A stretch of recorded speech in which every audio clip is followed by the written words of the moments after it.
Jeg kommer fra Island og har boet i Danmark i 4 år nu. Og selvom jeg var lidt bange for, at det ville være svært at følge med på dansk, så har det gået godt, hvis man læser det på dansk, og man får hjælp fra alle de andre på kursen. Så jeg synes ikke, at man skal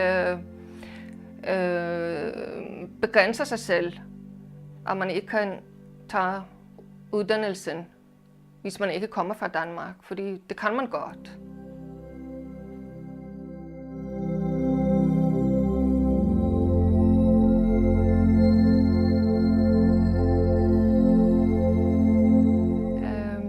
Jeg har valgt LifeFlow, fordi de tilbyder en kursus, der foregår i 1 år.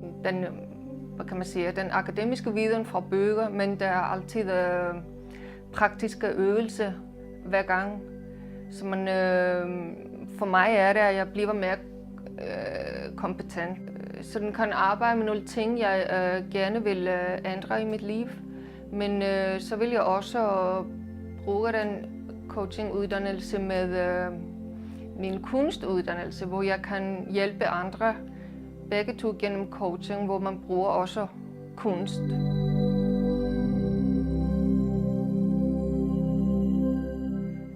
Det bedste på uddannelsen er alle de super dejlige mennesker, man har fået ind i sit liv, så man kan. For mig er det ligesom, at man har fået tilføjet til sin familie en hel del af mennesker, som man kan snakke med og lære noget af. Og det er også, at man lærer sig selv at kende rigtig godt.